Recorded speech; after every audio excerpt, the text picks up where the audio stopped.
Vamos a hablar de la interrelación entre enfermedad bucodental y diabetes.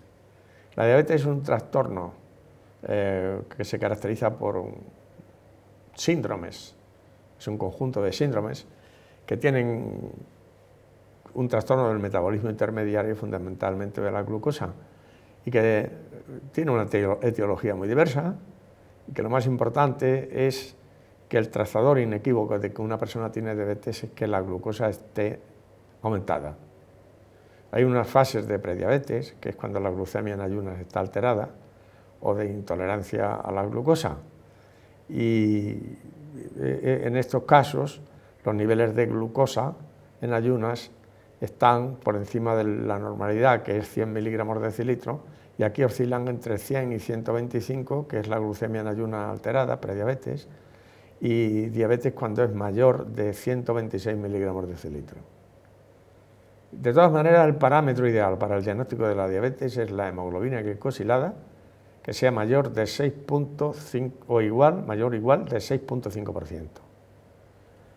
En una prueba de tolerancia oral a la glucosa, que se hace sobre todo en investigación, la glucosa a las 2 horas de la sobrecarga debe ser menor de 140. Cuando es de 140 hasta 199 se habla de intolerancia a la glucosa, y cuando es mayor de 200 se habla de diabetes. Y esto es también pues, en una situación de prediabetes. Las previsiones del aumento de la diabetes en el mundo son muy importantes, y así se prevé que los 366 millones de diabéticos que hay ahora en el mundo se conviertan en 552 millones en el 2030, y que la mayoría de estos diabéticos es comprendidos entre los 40 y 59 años.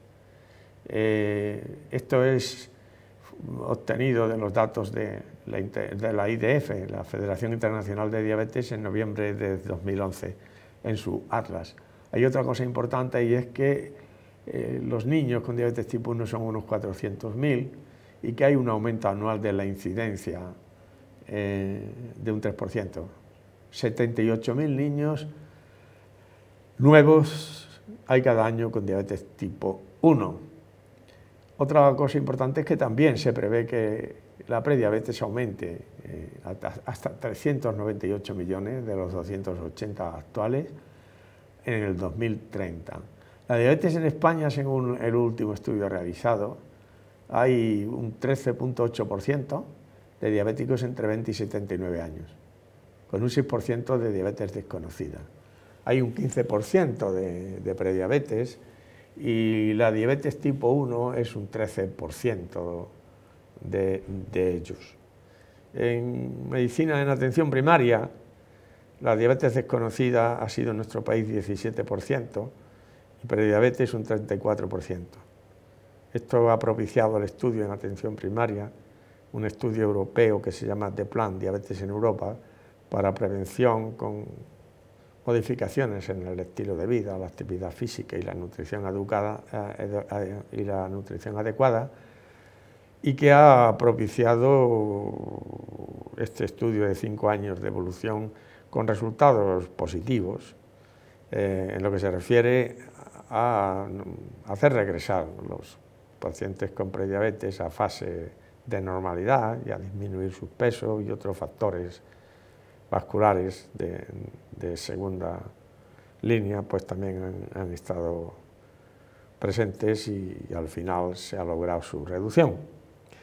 En la encuesta de salud española se ha encontrado un aumento de obesidad, 53%, también en los niños, de cada 10 niños hay un obeso y 2 con sobrepeso, y un 28% de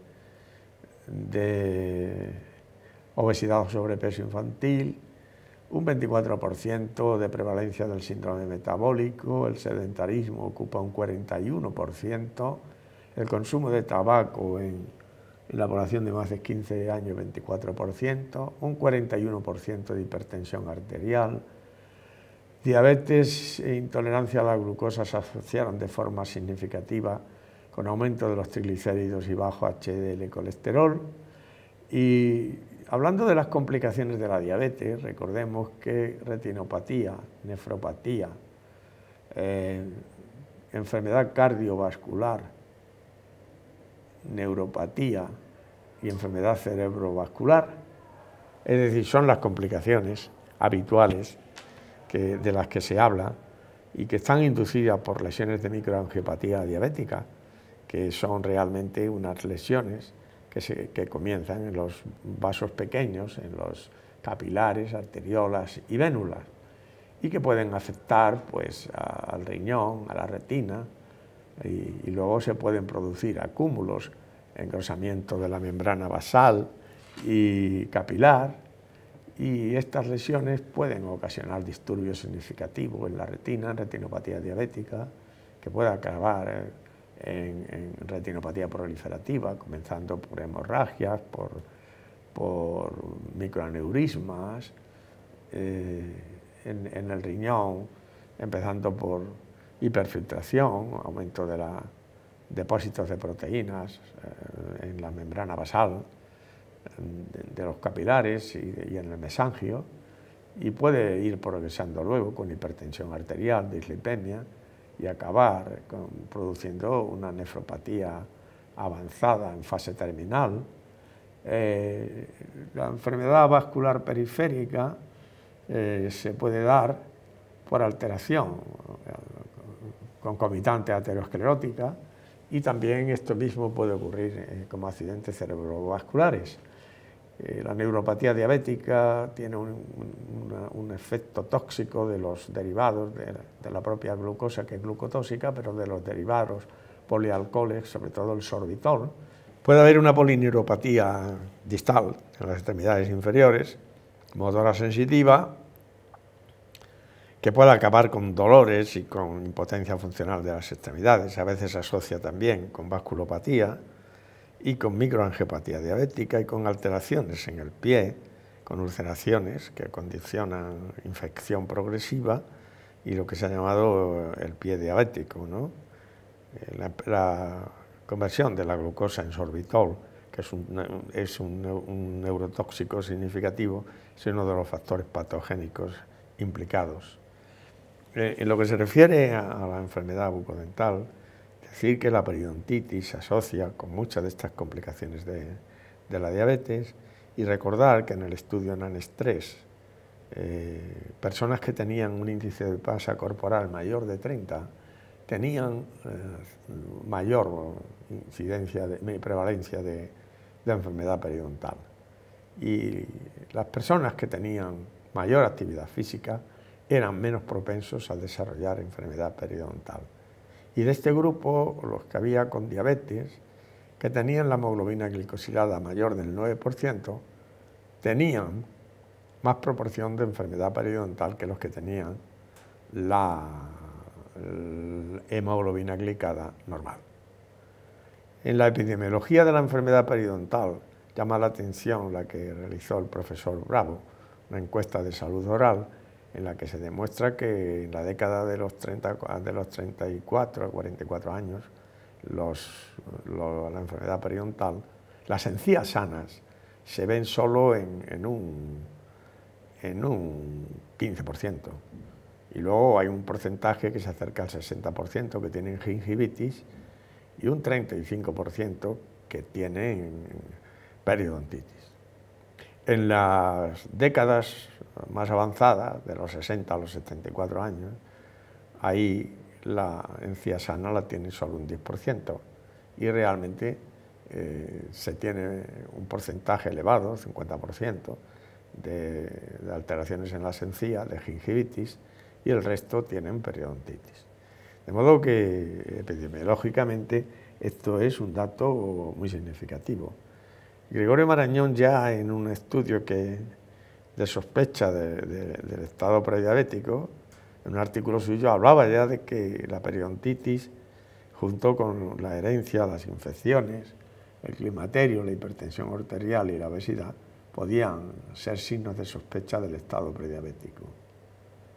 El doctor Harold Lloyd, que había estudiado la enfermedad periodontal en gente con diabetes tipo 1 en Dinamarca, que era mucho más intensa en los que tenían retinopatía diabética,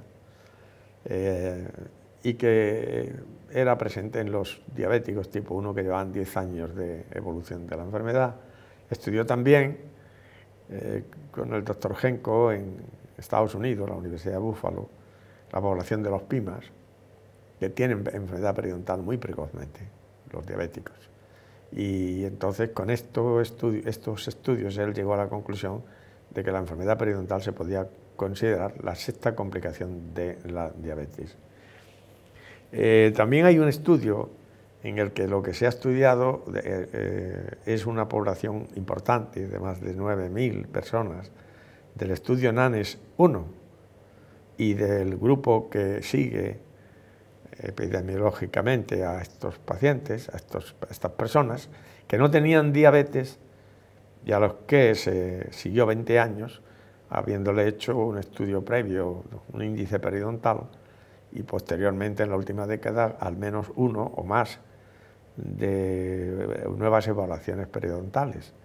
Y al final, sirviéndose de los certificados de defunción donde apareciera el diagnóstico de diabetes o de la propia información del paciente con un informe que decía que tenía diabetes y tratamiento farmacológico, o bien el informe de la clínica donde se decía esto mismo, siempre que tuviera un tratamiento farmacológico, con esto se vio que la enfermedad periodontal era más frecuente, que la diabetes incidental era más frecuente en los que tenían un índice periodontal en el rango superior. Este índice se valoró de 0 a 5 y la diabetes estaba presente en los que tenían un índice periodontal de 3 a 5. Si se confirma el papel de la enfermedad periodontal en el desarrollo de diabetes tipo 2, aquí que su tratamiento adquiere una gran importancia en salud pública. Otro estudio importante es el de NANES 3, que tiene un número de 12.250 personas, a los que se miró si tenían la glucosa en ayuno alterada o la presencia de diabetes. Y como control de la existencia de enfermedad periodontal, se estudió la pérdida de inserción y también la profundidad de las bolsas. Y entonces se encontró, realizados todos los ajustes necesarios, que la enfermedad periodontal crónica se asociaba positivamente en una relación lineal con la glucosa en ayuno alterada y diabetes. Esto tiene una grandísima importancia, porque en Estados Unidos hay más gente que tiene la glucemia en ayunas alterada que diabéticos, y por lo tanto esto preconizaría que se debería ya establecer un control periodontal a las personas que están en fase de prediabetes, desde el primer momento. En otro orden de cosas, señalar que hay mecanismos de interacción entre diabetes y periodontitis, que la hiperglucemia es un factor importante que promueve la producción de citoquinas proinflamatorias, y que obesidad se asocia con diabetes tipo 2 y que el tejido adiposo es productor de adipoquinas, entre ellas leptina, adiponectina, y también de citoquinas proinflamatorias, que también la producción de productos glicados de glicación avanzada, terminales, y su unión a receptores tiene un significado importante y es promovido por la hiperglucemia, y su unión covalente con macromoléculas de vida media larga, que son proteínas de la membrana basal y el DNA. Y entonces este acúmulo se va haciendo de forma progresiva. Al principio es reversible y al final se producen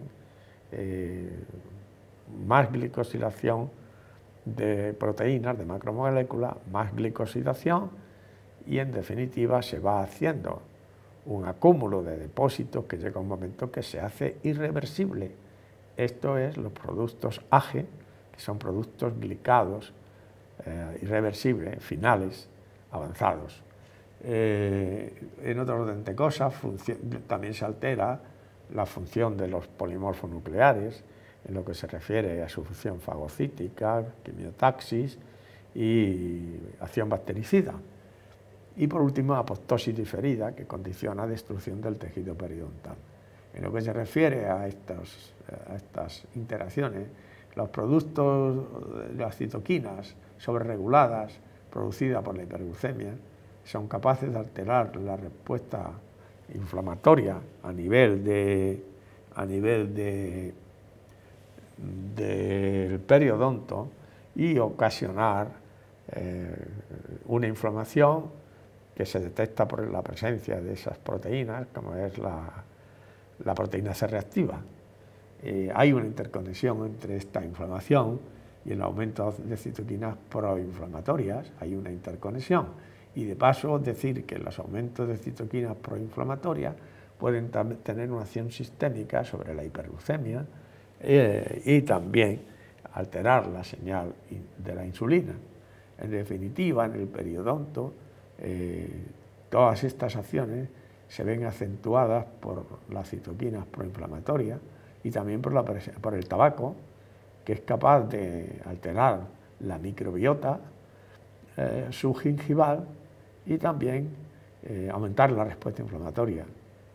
Es importante también lo que hace el biofilm subgingival bacteriano, activando las bacterias de este depósito.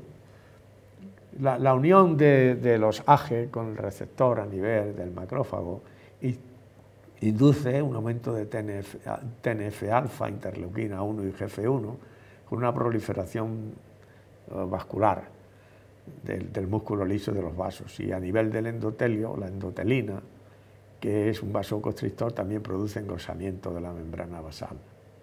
Es conocido que la enfermedad periodontal se asocia con otras complicaciones de la diabetes. Sobre todo hay descripciones con aumento de la retinopatía. Se ha comprobado un aumento de la interleuquina 6 en el humor vítreo de pacientes que han hecho una vitrectomía, que son diabéticos, frente a los que se ha hecho vitrectomía por otras causas ajenas a la diabetes. Y también se ha comprobado nefropatía, neuropatía y muerte por enfermedad cardiovascular en pacientes que tienen mayor EPO.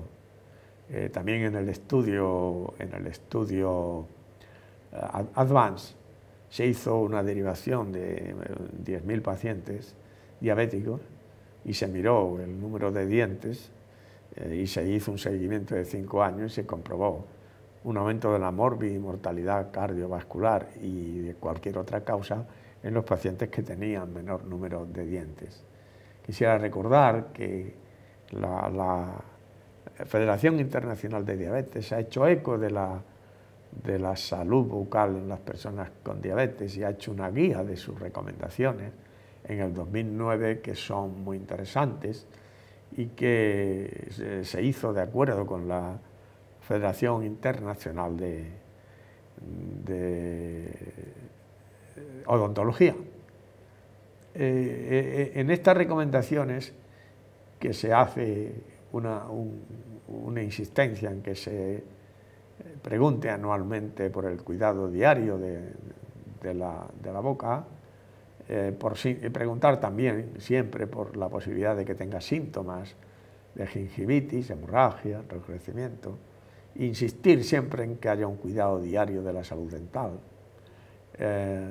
y si se tienen síntomas en las encías que se acuda enseguida al odontólogo y sobre todo insisten ellos en que los programas de educación diabetológica deben incluir suficiente información sobre la implicación de la diabetes en la salud bucal, sobre todo en lo que se refiere a gingivitis. Quisiera recordar que en la encuesta de salud española del último año se dice que el 59% de la población no ha ido al dentista en el último año. Mis conclusiones sobre este tema es que la enfermedad periodontal es una complicación importante de la diabetes, de modo que probablemente sí podíamos decir lo que ya dijeron aquellos autores Alloy en su publicación, cuando decían que la enfermedad periodontal se podía considerar la sexta complicación de la diabetes. Los adultos diabéticos tienen mayor prevalencia y tienen más grave enfermedad periodontal que los no diabéticos. Las consultas dentales regulares colaboran en la prevención, detección precoz y tratamiento de la enfermedad periodontal. Intensificar el control metabólico de la diabetes y recordar que la higiene dental mejora también este control metabólico. Hay que incrementar y cubrir el acceso de los diabéticos al odontólogo y recomendar como mínimo una consulta anual. Y es importante integrar al odontólogo en el equipo diabetológico, teniendo en cuenta que ya hemos dicho que muchos estudios aconsejan el tener este odontólogo desde el primer momento que aparece prediabetes. Se debe apoyar programas de prevención de enfermedad periodontal en los niños con diabetes, porque no es cierto, según últimos estudios, que haya un tiempo de evolución para que se presente la enfermedad periodontal en los niños. Algunos de los trabajos realizados últimamente dicen que incluso muy precozmente en la evolución de la diabetes infantil puede aparecer enfermedad periodontal. Y por último, insistir en los programas antitabaco para los diabéticos. Muchas gracias.